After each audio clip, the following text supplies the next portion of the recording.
మహిళల కోసం central bank of India ఇప్పుడు మీకు అందిస్తోంది గృహ రుణం. అతి తక్కువ వడ్డీ రేట్లకే ప్రత్యేక సెంటు గృహలక్ష్మి. పూర్తి వివరాలకు వెంటనే సంప్రదించండి 18003030. విశాఖలో కుండపోత వర్షం పడిందంటే కొండవాళ్ళ ప్రాంతంలో కొండ కోత పడాల్సిందే అంటున్నారు విశాఖ జనాలు. ఒక పక్క భారీ వర్షాలు కురుస్తున్న నేపథ్యంలో ఇటీవల మనం చూసాం విశాఖలో కంటిన్యూగా ఈ వర్షపాతం అయితే నమోదైంది. అలాంటి నమోదైన సమయంలో ఈ కొండ ప్రాంతంలో ఏదైతే ఇల్లులు ఉన్నాయో అక్కడ మొత్తం మట్టి పిల్లలు జారి కిందకి పడే పరిస్థితి అయితే ఏర్పడింది. ఇటీవల విశాఖలో మనం చూసాం, గోపాలపట్నం దగ్గర, అలాగే ఏజెన్సీ ప్రాంతాల్లో కూడా చాలా చూసాం. ఈ ప్రాంతంలో ఉండే ప్రజలంతా బిక్కుమంటూ గడిపారు. ఈ కొండవాళ్ళలో భయాందోళన అయితే నెలకొంది. 9 రోజుల్లో 20 సెంటీమీటర్ల వర్షపాతం అయితే నమోదైంది. మనం ఈ విశాఖ కొండపాల ప్రాంతంలో అనేక ప్రాంతాలు అయితే ఉన్నాయి. ఈ ప్రధానంగా చెప్పుకోవాల్సింది ఏంటంటే ఈ హనుమంతవాక, అలాగే సీతకొండ, గోపాలపట్నం, ఇలాగా అన్ని చోట్ల ఈ కొండవాళ్ళ ప్రాంతంలో సుమారు దాదాపు చాలా పైకి ఈ గృహాలు అయితే నిర్మించుకొని ఇక్కడ ప్రజలు నివసిస్తున్న నేపథ్యంలో అయితే ఈ కుండపోత అయితే పడిందంటే కొండ కోత అవుతుందనే చెప్పాలని చెప్పి ఇక్కడ స్థానికులు అయితే తెలియజేస్తున్నారు. ఏదేమైనా దీనికి మార్గం చూడాలి.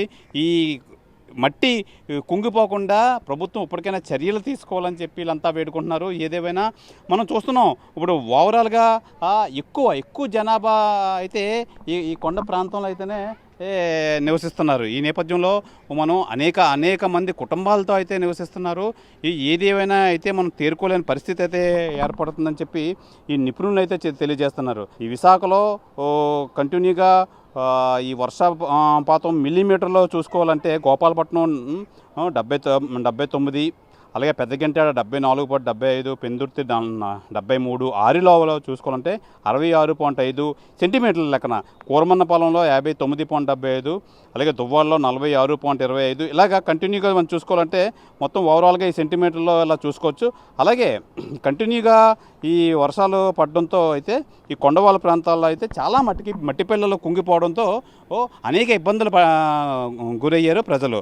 అలాగే ముఖ్యంగా ఈ టూరిస్ట్ వెళ్ళే మార్గం సీతకొండ, వైఎస్ఆర్ వ్యూ పాయింట్లు కూడా అయితే ఆ కొండ చర్యలు దగ్గర అయితే మట్టి పిల్లలు అయితే కిందకు ఊడిపోవడంతో అధికారులు హుటాహుటిన అక్కడ చేరుకొని వాళ్ళంతా ట్రాఫిక్ని అయితే నియంత్రించి ఎటువంటి ప్రమాద పరిస్థితులు నెలకొనకుండా అయితే ముందస్తు చర్యలు అయితే తీసుకున్నారు. ఏదేమైనా ఈ కొండ ప్రాంతాల్లో ఉండే వాళ్ళంతా ముందుగా జాగ్రత్త పడి ఇలాంటి మట్టి కుంగిపోయే పరిస్థితుల్లో ఎక్కడైనా ఉంటే అక్కడి నుంచి వెళ్ళి వేరే చోట నివసించే బాగుంటుందని చెప్పి అయితే అధికారులు అయితే తెలియజేస్తున్నారు. ఏదేమైనా ఈ జియాలజీ, ఆంధ్ర యూనివర్సిటీకి సంబంధించి జియాలజీ ప్రొఫెసర్స్ ఈ కొండవాళ్ళ ప్రాంతాలు ఎక్కడెక్కడ ఉన్నాయో మొత్తం అవన్నీ పరిశోధనలు అయితే చేస్తున్నారు. పరిశోధనలు చేసి రానున్న రోజుల్లో ఈ కొండలన్నీ కుంగిపోకుండా, ఈ ఇళ్ళకు ప్రమాదాలు జరగకుండా తగు చర్యలు చేపట్టారు అధికారులు. ఇప్పటికైనా ఈ ప్రజలు అయితే మట్టుకి ఈ కొండవాళ్ళ ప్రాంతాల మాని ఈ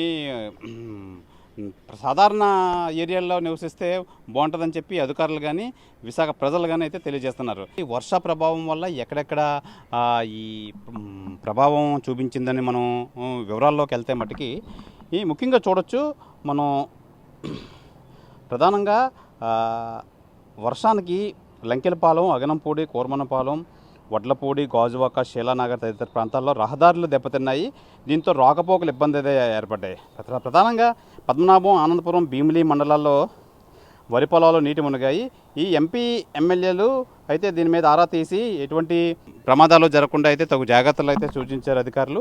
అలాగే గోస్తని నది ఉధృతంగా ప్రవహిస్తుంది. మేఘాద్రి గడ్డ, గంభీరు జలాశయాల్లో భారీగా నీరు చేరిక వల్ల గడ్డలు, కాలువలు ప్రమాదకరంగా మారాయి. ప్రధానంగా ఈ కురిసిన వర్షాలకైతే మటుకి ఎక్కడికక్కడ అంటే ఈ కంటిన్యూటీ రెయిన్ఫాల్ ఉండడం వల్ల ప్రధానంగా ఈ జలాశయాలు నిండడంతో పాటు కొండవాళ్ళ ప్రాంతాలు అయితే నానిపోయి ఉండడం వల్ల కంటిన్యూ రైన్ఫాల్ వల్ల ఈ మట్టి అయితే కుంగిపోయి మట్టి మీద ఉన్న ఇల్లు కూడా జారిపోయే పరిస్థితి అయితే ఏర్పడింది. అయితే మనం ఇటీవల చూడొచ్చు, గోపాలపట్నంలో అదే పరిస్థితి ఏర్పడింది. గోపాలపట్నం రామకృష్ణ నగర్లో 300 పైగా ఇల్లులు ఉన్న ఒక ప్రాంతంలో అయితే ఈ మట్టి పిల్లలు రిటైనింగ్ వాల్ అయితే దెబ్బతిని జారిపోవడంతో అక్కడ మట్టి జారిపోయి అక్కడ ఉన్న నివాస ప్రాంతాలు, ఆ గృహాలకైతే మట్టికి ప్రమాదం ఏర్పడింది. ఈ నేపథ్యంలో ఇప్పటికైనా ఈ ప్రజలు ఈ కొండవాళ్ళ ప్రాంతాలు అనుకొని సాధారణ ప్రాంతాలకు వెళ్ళి ఈ జీవిస్తే చాలా మంచిదని చెప్పి విశాఖ ఎమ్మెల్యేలు కానీ అధికారులు కానీ తెలియజేస్తున్నారు. ఇది ఈ కొండవరాలు ప్రాంతానికి సంబంధించి పూర్తి వివరాలు. కెమెరామెన్ రమణ కుమార్తో శివరామకృష్ణ టీవీ విశాఖపట్నం నుంచి. మరిన్ని వీడియోస్ కోసం ఛానల్ ని సబ్స్క్రైబ్ చేయండి. లేటెస్ట్ అప్డేట్స్ కోసం వాట్సాప్ ఛానల్ ని ఫాలో చేయండి. అండ్ లింక్ డిస్క్రిప్షన్ లో ఉంది.